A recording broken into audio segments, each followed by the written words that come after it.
अपनी पहचान खोकर जीने से बेहतर है अपनी जड़ों से जुड़कर आत्मनिर्भर बनना। जी ये बात आज भी कितनी सही लगती है ना। नमस्कार। आज हम एक बहुत ही महत्वपूर्ण विषय पर बात करने वाले हैं, राष्ट्रीय हथकरघा दिवस और इसका गहरा ऐतिहासिक नाता स्वदेशी आंदोलन से।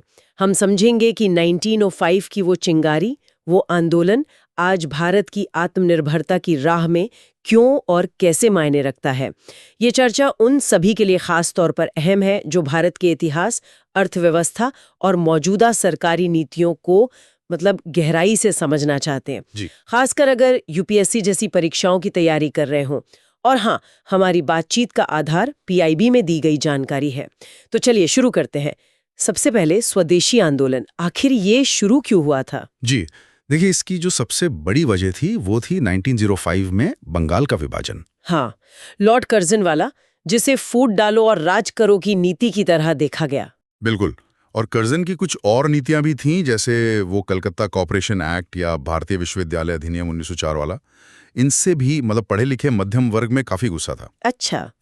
फिर अगस्त 1905 में कलकत्ता के टाउन हॉल में वो मशहूर बैठक हुई, जहां फॉर्मली ये तय हुआ कि ब्रिटिश सामान का बहिष्कार करना है। बहिष्कार? किस तरह के सामान का? खास तौर पे मैनचेस्टर का कपड़ा और लिवरपूल का नमक, और साथ ही स्वदेशी चीजों को अपनाने का संकल्प लिया गया। ओके, तो सिर्फ बहिष्कार ही नहीं था, इसे एक बड़ा आंदोलन बनाने के लिए और क्या तरीके अपनाए गए? हाँ, बहिष्कार और स्वदेशी को बढ़ावा देना तो था ही।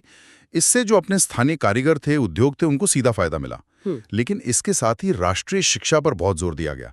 जब वो कार्लाइल सर्कुलर आया ना 1905 में, हाँ, जिसमें विरोध करने वाले छात्रों को सरकारी मदद रोकने की धमकी थी। जी, तो उसके बाद कई राष्ट्रीय स्कूल और कॉलेज खोले गए, जैसे बंगाल नेशनल कॉलेज। फिर वो स्वयंसेवी समितियां थीं, समिति कहते थे उन्हें। अच्छा, जैसे वो अश्विनी कुमार दत्ता की स्वदेश बांधव समिति। हाँ बिल्कुल। इन समितियों ने गांव-गांव तक स्वदेशी का संदेश पहुंचाया। और एक और दिलचस्प बात, क्या? पारंपरिक त्योहारों का इस्तेमाल, जैसे गणपति उत्सव, शिवाजी उत्सव, और रविंद्रनाथ टैगोर ने रक्षाबंधन को भी एकता और स्वदेशी भावना फैलाने का एक माध्यम बनाया। वाह, सांस्कृतिक रूप से भी जोड़ा गया। जी, और सबसे जरूरी बात थी आत्मशक्ति पर जोर, राष्ट्रीय स्वाभिमान, आत्मनिर्भरता। और इसे सामाजिक सुधारों से भी जोड़ा गया, जैसे जातिगत भेदभाव या बाल विवाह के खिलाफ आवाज उठाना। ये तो वाकई एक बहुत व्यापक प्रयास लगता है। तो इसका नतीजा क्या निकला? असर क्या हुआ? असर तो बहुत गहरा और दूर तक जाने वाला था। देखिए, राजनीतिक तौर पर भारतीय राष्ट्रीय कांग्रेस ने 1906 में दादाभाई नौरोजी की अध्यक्षता में स्वराज को अपना लक्ष्य घोषित कर दिया। हाँ, लेकिन शायद कैरिकोल पर कुछ मतभेद भी हुए। बिल्कुल। और इसी वजह से 1907 में सूरत में कांग्रेस नरम दल और गरम दल में बंट गई। ये एक बड़ा नतीजा था। और सांस्कृतिक स्तर पर, सांस्कृतिक रूप से, जैसा मैंने कहा, रविंद्रनाथ टैगोर का आमार सोनार बांग्ला गीत, वो एकता का प्रतीक बन गया। बाद में बांग्लादेश का राष्ट्रगान भी बना।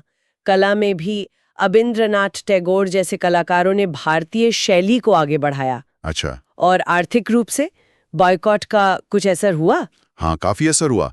1905 से 1908 के बीच विदेशी माल का आयात काफी गिरा, और इससे भारतीय उद्योगों को, जैसे कपड़ा मिलें, हथकरघा, साबुन, माचिस, यहाँ तक कि बंगाल केमिकल्स जैसे उद्यमों को भी काफी बढ़ावा मिला। तो इस पूरे दबाव का नतीजा ये हुआ कि अंग्रेजों को पीछे हटना पड़ा। जी बिल्कुल। बढ़ते राष्ट्रवाद और दबाव के कारण ही अंग्रेजों को 1909 में मॉडले मिंटो सुधार लाने पड़े, और आखिरकार 1911 में लॉर्ड हार्डिंग ने बंगाल विभाजन को रद्द कर दिया। तो ये साफ है कि स्वदेशी आंदोलन सिर्फ इतिहास की बात नहीं है, इसकी गूंज आज भी सुनाई देती है। सही कहा। और शायद इसीलिए 7 अगस्त को राष्ट्रीय हथकरघा दिवस मनाया जाता है, जो 2015 में शुरू हुआ था। एकदम सही। ये दिन उसी स्वदेशी आंदोलन की याद दिलाता है और हमारे बुनकर समुदाय का सम्मान करता है। और इस साल की थीम भी बड़ी अच्छी है, परंपरा में नवाचार बुनना। परंपरा में नवाचार। तो स्वदेशी का जो मूल विचार था, क्या वो आज भी प्रासंगिक है, जैसे आत्मनिर्भर भारत अभियान में? बिल्कुल प्रासंगिक है। स्वदेशी का आदर्श आज आत्मनिर्भर भारत अभियान में साफ झलकता है। लेकिन हाँ, यहाँ एक छोटा सा फर्क है, या कहिए विकास है। कैसा फर्क? देखिए, मूल स्वदेशी आंदोलन विदेशी वस्तुओं के बहिष्कार पर ज्यादा केंद्रित था। आज का आत्मनिर्भर भारत घरेलू उत्पादन और आत्मनिर्भरता बढ़ाने के साथ साथ लोकल फॉर ग्लोबल पर भी जोर देता है। अच्छा, यानी अपने उत्पाद दुनिया तक पहुंचाना। जी, ये वैश्वीकरण के दौर में स्वदेशी सोच का एक नया रूप है। इसी तरह मेक इन इंडिया पहल है, जिसका लक्ष्य भारत को एक ग्लोबल मैन्युफैक्चरिंग हब बनाना है। और इसके नतीजे भी दिख रहे हैं, जैसे निवेश वगैरह में। हाँ, बिल्कुल। प्रत्यक्ष विदेशी निवेश यानी एफडीआई वित्त वर्ष 2024-25 में $81 बिलियन से ज्यादा रहा। और आप खादी और ग्रामोद्योग केवीआईसी को ही देख लीजिए, पिछले 11 सालों में उत्पादन में लगभग 347% की बढ़ोतरी हुई है। ये सब उसी स्वदेशी भावना का विस्तार है। ये तो बहुत महत्वपूर्ण है। और अगर हम विशेष रूप से हथकरघा क्षेत्र की बात करें, जिसके लिए ये दिवस है, तो आज उसकी क्या स्थिति है? हथकरघा क्षेत्र आज भी बहुत अहम है। ये भारत का सबसे बड़ा कुटीर उद्योग है। सोचिए, 35 लाख से ज्यादा कारीगर इससे जुड़े हैं। 35 लाख? काफी बड़ी संख्या है। जी, और इनमें करीब 72% महिलाएं हैं। तो ये न सिर्फ ग्रामीण अर्थव्यवस्था की रीढ़ है, बल्कि महिला सशक्तिकरण का भी एक बड़ा जरिया है। और हाँ, ये पर्यावरण के लिहाज से भी टिकाऊ है। सही बात है। और दुनिया में हमारी क्या पहचान है इस क्षेत्र में? दुनिया का लगभग 95% हाथ से बुना कपड़ा भारत में बनता है।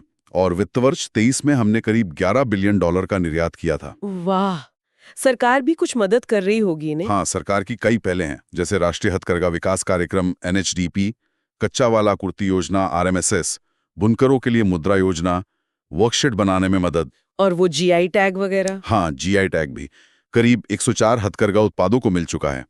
और लगभग 1.8 लाख बुनकरों को सरकारी ई-मार्केटप्लेस यानी GM पोर्टल से जोड़ा गया है, ताकि वो सीधे सरकारी खरीद में हिस्सा ले सकें। तो अगर हम पूरी तस्वीर देखें, स्वदेशी आंदोलन से लेकर आज के आत्मनिर्भर भारत और मेक इन इंडिया तक एक निरंतरता दिखती है। अपनी जड़ों पर, अपनी क्षमताओं पर भरोसा करना और दुनिया में अपनी जगह बनाना। लेकिन यहाँ एक महत्वपूर्ण सवाल उठता है, सोचने वाली बात है कि आज के ग्लोबल दौर में हम परंपरा और नवाचार के बीच, या कहें आत्मनिर्भरता और वैश्विक जुड़ाव के बीच संतुलन कैसे बनाते हैं? ये वाकई एक अहम सवाल है जिस पर सोचने की जरूरत है।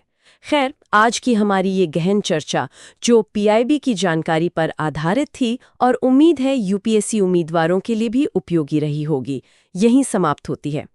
अगर आपको ये बातचीत जानकारीपूर्ण लगी तो हमें ज़रूर बताएं। लाइक करें, सब्सक्राइब करें और अगर आपके कोई सवाल हैं तो नीचे टिप्पणी में बेझिझक पूछें। धन्यवाद।